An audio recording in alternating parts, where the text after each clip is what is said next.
Assalamualaikum warahmatullahi wabarakatuh. Hai semuanya, apa kabar hari ini? Semoga kita semua dalam keadaan sehat walafiat ya.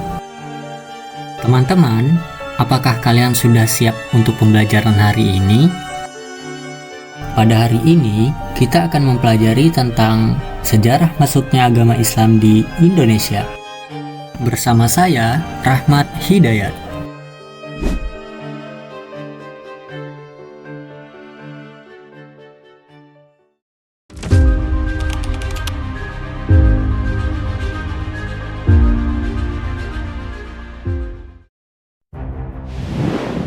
Sebelum agama Islam datang, bangsa Indonesia sudah mempunyai bermacam-macam kepercayaan. Misalnya animisme dan dinamisme. Aliran kepercayaan tersebut sangat kuat menancap di hati sanubari para penganutnya. Dengan mengakarnya pengaruh kepercayaan di masyarakat itu, maka agama Islam menjadi sulit masuk dan berkembang di Indonesia. Tetapi, karena para penyebar agama Islam sangat ulet dan gigih, didukung dengan kesabaran dan ketabahan yang luar biasa, maka akhirnya agama Islam mendapat sambutan di masyarakat. Dalam hal masuknya agama Islam di Indonesia, sampai sekarang tidak diketahui kapan tepatnya. Tetapi di kalangan pakar sejarah, terdapat setidaknya dua pendapat. Pendapat pertama meyakini bahwa agama Islam masuk pertama kali di Indonesia pada abad pertama Hijriah atau pada abad ke-7 Masehi. Adapun bukti-bukti yang mendukung pendapat pertama ini antara lain sebagai berikut.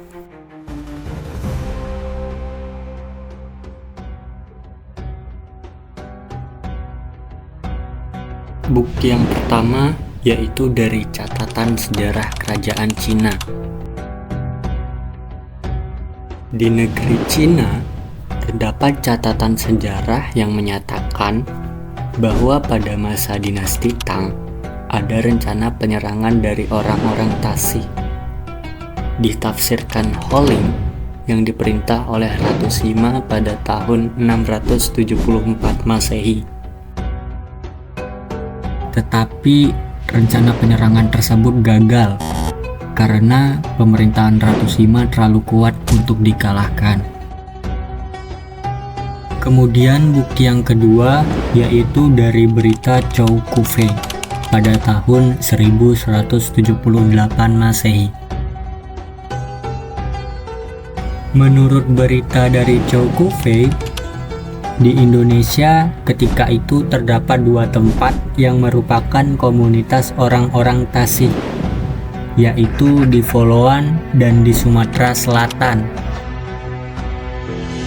Daerah ini termasuk daerah kekuasaan Kerajaan Sriwijaya. Sekarang ini, Followan lebih dikenal dengan nama Kuala Brang di Terengganu, Malaysia. Bukti yang terakhir yaitu dari berita Jepang pada tahun 784 Masehi. Menurut berita dari Jepang, diceritakan tentang perjalanan pendeta Kansin ke Indonesia. Diceritakan pula bahwa ketika itu di pelabuhan Kanton terdapat kapal-kapal Pose dan Tasih Po. Para ahli sejarah menafsirkan istilah Pose sebagai bangsa Melayu dan Tasih ditafsirkannya sebagai bangsa Arab. Sedangkan pendapat kedua, pakar sejarah cenderung meyakini bahwa masuknya agama Islam di Indonesia pada abad ke-13 Masehi. Yang menjadi dasar pendapat kedua ini adalah adanya pemerintahan bercorak Islam, yaitu Kerajaan Samudra Pasai, yang berdiri pada abad ke-13 Masehi. Bukti-bukti yang mendukung pendapat ini adalah sebagai berikut.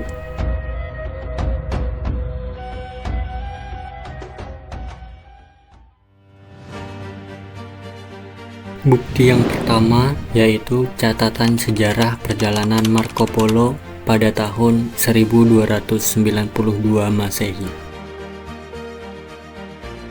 Catatan sejarah ini menuturkan tentang Marco Polo yang mengadakan perjalanan ke negeri Cina.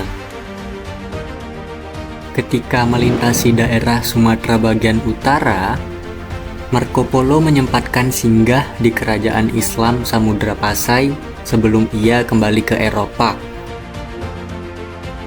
Kemudian bukti kedua dan sebagai akhir dari chapter 1 yaitu dari berita Ibnu Battutah. Kisah Ibnu Battutah pada abad ke-13 Masehi mendukung pendapat kedua ini. Ketika itu, ditemukan pula sebuah batu nisan Sultan Malik As-Saleh di Sumatera Utara yang menunjukkan Ramadan 676 Hijriah atau 1297 Masehi. Sultan Malik As-Saleh adalah seorang pengajar ilmu tasawuf yang kemudian menjadi raja di kerajaan Samudra Pasai. Masuknya agama Islam di Indonesia berdasarkan berbagai pendapat tersebut melalui proses bertahap. Artinya, masuk secara tidak bersamaan untuk tiap-tiap daerah. Tetapi, para pakar sejarah sepaham bahwa di Pulau Sumatera itulah timbulnya pengaruh Islam pertama kali. Hal ini dibuktikan dengan ditemukannya prasasti yang menunjukkan adanya sebuah kerajaan Islam di pulau itu.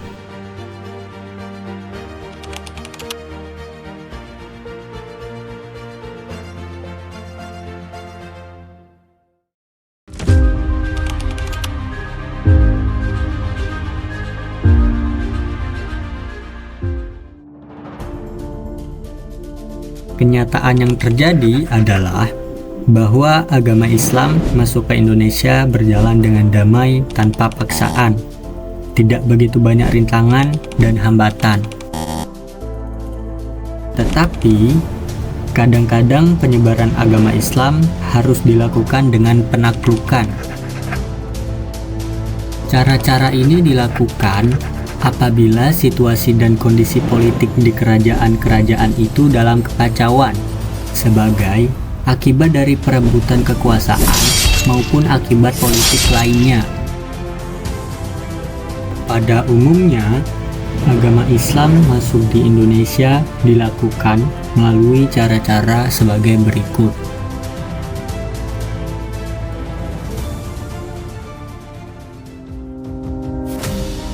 Cara yang pertama yaitu perdagangan. Jalur kegiatan pelayaran antar negara yang ramai membuat perdagangan semakin semarak dan meluas. Pada abad ke-7 Masehi sampai abad ke-16 Masehi merupakan tahap awal masuknya agama Islam di Indonesia melalui perdagangan ini. Ketika itu, pedagang-pedagang Muslim dari Timur Tengah dan India berminat pula berdagang ke Indonesia. Semakin lama, semakin banyak, sehingga mereka membentuk sebuah pemukiman yang disebut pekojan. Dengan bermukim itulah, para pendatang berinteraksi dan berasimilasi dengan penduduk pribumi, sekaligus menyebarkan ajaran agama Islam kepada mereka. Kemudian, cara yang kedua yaitu perkawinan. Para pedagang itu ada yang lama tinggal di pejokan, bahkan ada yang menetap. Maka, tidak aneh kalau para pedagang Muslim yang datang ke Indonesia tersebut akhirnya banyak yang menikah dengan wanita-wanita penduduk asli. Ketika akan dilangsungkan pernikahan, para wanita pribumi disuruh mengucapkan kalimat syahadat sebagai tanda telah menerima Islam sebagai agama dan keyakinannya. Melalui proses seperti itu, kelompok mereka semakin lama semakin besar. Akhirnya, berkembang dari kelompok kecil menjadi masyarakat besar yang kemudian berdiri kerajaan Islam. Cara selanjutnya yaitu pendidikan. Pendidikan juga berperan penting dalam penyebaran agama Islam. Pendidikan tersebut dilaksanakan di pesantren-pesantren yang diampu oleh para kiai. Apabila kiai yang mengajar di suatu pesantren mempunyai karisma, maka pesantren tersebut menjadi berpengaruh di tengah-tengah masyarakat. Para kiai yang mengajar di pesantren-pesantren itu sering pula diangkat menjadi penasihat spiritual para raja dan bangsawan. Posisi tersebut memberi kesempatan luas para kiai untuk menyebarkan agama Islam. Selanjutnya, cara yang terakhir yaitu kesenian. Penyebaran Islam juga dilakukan melalui kesenian. Peninggalan dari hasil penyebaran Islam melalui dunia seni ini banyak sekali kita jumpai. Contoh peninggalan seni tersebut misalnya seni pahat, seni musik, seni sastra, juga bangunan-bangunan. Bangunan tempat beribadah para kiai zaman dahulu, misal masjid kuno di Demak, di Cirebon, di Aceh, dan di Banten, merupakan sebagian dari peninggalan penyebaran Islam melalui seni.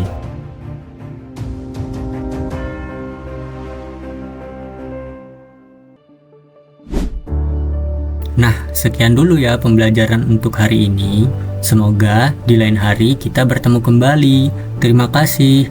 Wassalamualaikum warahmatullahi wabarakatuh.